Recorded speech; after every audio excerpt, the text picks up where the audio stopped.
Next topic लेंगे gender मुद्दे। Gender मुद्दे में एक आता है आपका सेक्स, जो हमारे शरीर का अंग बताता है कि हम मेल हैं कि फीमेल हैं। नेक्स्ट आता है जेंडर, जो समाज द्वारा दिया गया है। में बोलता है कि आप गर्ल हैं, आप ये नहीं कर सकते, आप रात को देर तक बाहर नहीं रह सकते। आप बॉय हैं तो आप पार्लर का काम नहीं करेंगे। आप गर्ल हैं तो अगर आप जैसे एक लेडी अगर काम पे जाती ढूंढने जा रही है तो उसे भारी सामान उठाने का काम नहीं दिया जाता। कुछ गर्ल्स को टैलेंटेड होने के बावजूद बाहर देश में, दिल्ली से बाहर के काम नहीं दिए जाते कि नहीं ये गर्ल है, ये नहीं जाएगी। तो ये आते हैं जेंडर मुद्दे। जेंडर मुद्दों में और भी पॉइंट्स हम इंक्लूड कर सकते हैं, जैसे अगर एक फ़ीमेल बहुत पैसा कमाते हुए भी घर की मुखिया नहीं मानी जाती, उसे घर के निर्णयों में शामिल नहीं किया जाता, उसकी जहाँ वर्क प्लेस है, जहाँ पे वो जॉब कर रही है, वहाँ पे वो सिक्योर नहीं है, उसको सुरक्षा नहीं मिल रही।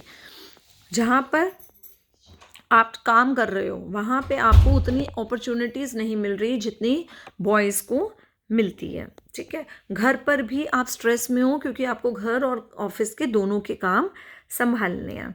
तो इसे हम कह सकते हैं जेंडर मुद्दे।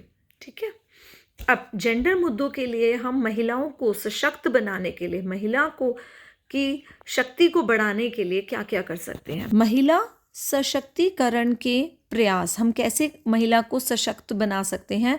समाज परिवार के द्वारा, महिलाओं को शिक्षित करके, महिलाओं को भी घर के निर्णय लेने में, डिसीजंस लेने में भागीदारी देना, उनको नौकरी करने देना, अपॉर्चुनिटीज़ अवेल करना, उनके घरेलू कार्यों में परिवार को सहयोग देना चाहिए।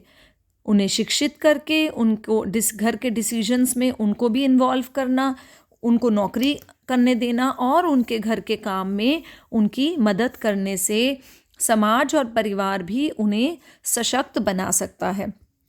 सरकार कैसे उन्हें सशक्त बना सकती है। पहला, अनुच्छेद 16(1). अनुच्छेद 16(1) कहता है everyone has equal opportunity to get a job. मतलब सबको पूरा हक है एक जॉब पाने के लिए, सबको एक नौकरी के लिए, एक अवसर के लिए सम्मान मानना चाहिए, सबको एक जैसा मानना चाहिए। पहले के टाइम में क्या होता था, कुछ लोगों को पे, रिश्तेदारी पे, सुंदरता पे, ऐसे रीज़न से जॉब्स अपॉर्चुनिटीज़ में, जॉब के अवसर में भेदभाव किया जाता था। तो अनुच्छेद 16(1) निकाला गया जिसने बोला कि सबको एक समान मानना पड़ेगा। सेकंड है फैक्ट्री अधिनियम धारा 1948 या 48 भी कहते हैं, फैक्ट्री अधिनियम धारा 48। इसने बोला कि किसी फैक्ट्री में अगर 30 महिलाओं से ज़्यादा वहाँ पे लेडीज़ काम कर रही हैं तो वहाँ पे बच्चे के लिए, छोटे बच्चों के लिए एक कक्ष, एक वो बनाना पड़ेगा, जिसमें शिशु सदन बनाना पड़ेगा, जहाँ बच्चों को, वो महिलाएं अपने बच्चों को ला के वहाँ पे छोड़ सकें। महिलाओं के लिए कार्यस्थल पर सुरक्षा सुनिश्चित करनी चाहिए। श्रम मंत्रालय, कौन से मंत्रालय? श्रम मंत्रालय द्वारा महिला प्रकोष्ठ, वुमेन सेल बनाए गए। KGBV, BBBP, अभी हम इसको पढ़ेंगे। और मातृत्व लाभ अधिनियम 1961 भी लागू करा। अगर आप महिला सशक्तिकरण का पॉइंट आता है, आप इसमें परिवार, सरकार द्वारा, परिवार और समाज द्वारा क्या किया जा सकता है वो पॉइंट्स लिखिएगा, और सरकार द्वारा क्या क्या किया गया ये 6 पॉइंट्स लिख सकते हैं। महिला सशक्तिकरण के उदाहरण, पहला किरण मजूमदार शाह। किरण मजूमदार शाह बेटा एक महिला उद्यमी थी जिन्होंने बायोकॉन इंडिया लिमिटेड अपनी कंपनी बनाई, फार्मास्यूटिकल दवाइयों की कंपनी बनाई, और इन्होंने बहुत सारे पुरस्कार पाए। जैसे कि इनको 1978 में इन्होंने अपनी ये कंपनी बनाई और इनको पद्म भूषण पुरस्कार भी मिला। ठीक है, आगे श्री महिला गृह उद्योग लिज्जत पापड़। श्री महिला गृह उद्योग लिज्जत पापड़ 1959 में 7 लोगों ने शुरू करी। 7 लोगों की शुरू करी हुई ये जो कंपनी थी वो क्या क्या आज की डेट में वो करोड़ों में कमा रही है, और ऑलमोस्ट 3,000 करोड़ वो सालाना कमा रही है, और 50,000 जितने लोग उनमें अभी भी काम करते हैं। ठीक है, इनको सर्वश्रेष्ठ ग्रामीण उद्योग का खिताब मिला। ये क्या क्या बनाते हैं? चपाती, केक, बेकरी, खाखरा, मसाला, डिटर्जेंट पाउडर। 40,000 लोग इसमें काम करते हैं, 300 करोड़ रुपए सालाना ये। तो अगर महिला सशक्तिकरण का उदाहरण आए तो किरण मजूमदार शाह। सेकंड, श्री महिला उद्योग, गृह उद्योग लिज्जत पापड़। गृह उद्योग क्यों बोला? क्योंकि उन्होंने घर से ही, इन 7 लोगों ने ये सामान बनाना शुरू करा। और कौन से काम है जो आप घर से कर सकते हो?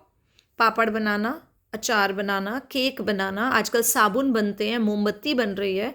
और अगर फूड रिलेटेड है तो आप पापड़, आंवला, जैम, चटनी, अचार ये सब बनाकर भी बेच सकते हो। आगे चलते हैं।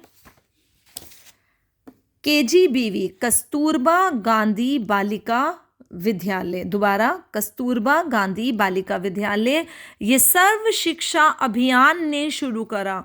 KGBV किसने शुरू करा? सर्व शिक्षा अभियान। लेट मी राइट, सर्व शिक्षा अभियान ने के द्वारा ये शुरू करा गया। कब शुरू करा? 2004 में। KGBV सर्व शिक्षा अभियान ने शुरू करा 2004 में। इसके द्वारा KGBV ने RTE भी लागू करवाई, राइट टू एजुकेशन। ये किसने शुरू करवाया? KGBV ने इसको शुरू करवाया। SSA ने KGBV को शुरू कराया, KGBV ने RTE को लागू करवाया। इसमें कौन थे लाभार्थी? जो पिछड़े वर्ग के थे, जो अनपढ़ बालिका थी, जिन परिवार के पास पैसे नहीं थे लड़कियों को स्कूल भेजने के लिए, ये कस्तूरबा गांधी बालिका विद्यालय शुरू करे गए। अब ऐसे लड़कियां जो कभी स्कूल नहीं गई, उनको क्लास में कैसे बिठाएं? उनके लिए शुरू हुआ सेतु पाठ्यक्रम। सेतु पाठ्यक्रम 6 महीने से 1 साल का कोर्स था। इसमें उन बच्चियों को इतना पढ़ा देते थे कि रीडिंग, राइटिंग, मैथ्स आ जाए। उसके बाद उन्हें बिठाते थे क्लास 6 में। ठीक है, इसका उद्देश्य था कि बालिका, लड़कियों की शिक्षा का स्तर बढ़े और RTE, राइट टू एजुकेशन को बढ़ावा दिया जाए। पिछड़े वर्ग अनपढ़ बालिकाओं के लिए शुरू किया गया सेतु पाठ्यक्रम। 6th क्लास में लड़कियों को बिठाया जाता था। बालिका शिक्षा के दर को बढ़ाना, RTE को बढ़ावा देना। KGBV किसने शुरू करा? सर्व शिक्षा अभियान ने शुरू करा। कब? 2004 में शुरू करा। बेटी बचाओ बेटी पढ़ाओ कब शुरू हुआ? 22 जनवरी 2015। कहाँ? हरियाणा। किसने किया? प्रधानमंत्री नरेंद्र मोदी जी द्वारा शुरू करा। बेटी बचाओ बेटी पढ़ाओ 22/1/2015 हरियाणा में शुरू हुआ। प्रधानमंत्री नरेंद्र मोदी जी ने शुरू करा। इसकी लाभार्थी थी छोटी कन्याएं। इसका उद्देश्य क्या था शुरू करने का?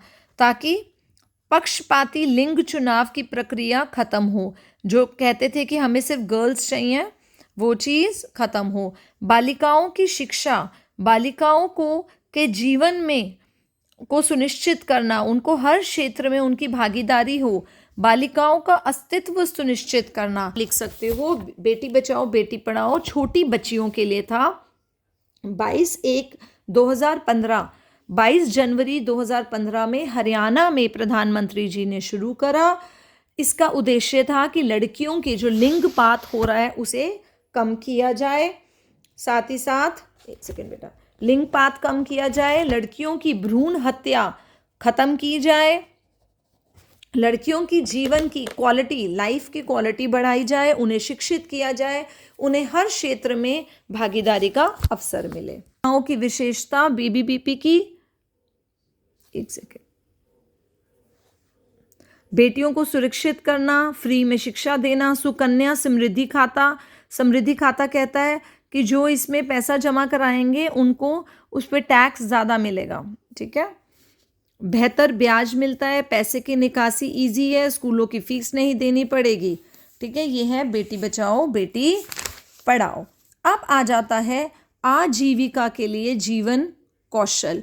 बेटा ये जीवन कौशल मैं बार बार समझा रही हूँ, आजीविका मतलब जॉब और आपकी बिजनेस, वहाँ पे आपको क्या स्किल्स दिखानी है। ये जीवन कौशल बोले या ये बोले प्रक्रिया कौशल या सॉफ्ट स्किल, प्रक्रिया कौशल सॉफ्ट स्किल एक ही बात है, या आप बोलें जीवन कौशल, इसमें एक ही आंसर आएगा, अलग अलग नहीं है, लेकिन आपको वर्ड्स प्रक्रिया कौशल, सॉफ्ट स्किल, जीवन कौशल, इसमें एक ही आंसर आएगा जो कि स्व जागरूकता,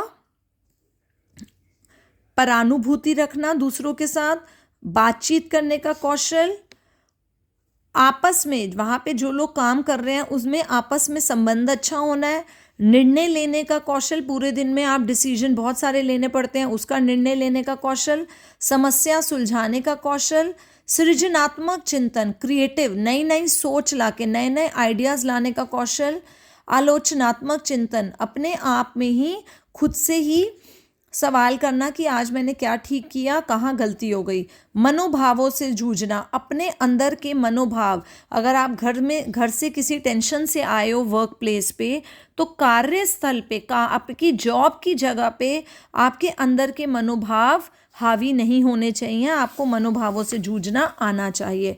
तनाव से जूझना, टाइम मैनेजमेंट भी आप इसमें लिख सकते हैं कि जीवन कौशल, प्रक्रिया कौशल या सॉफ्ट स्किल में आप ये आंसर लिखेंगे।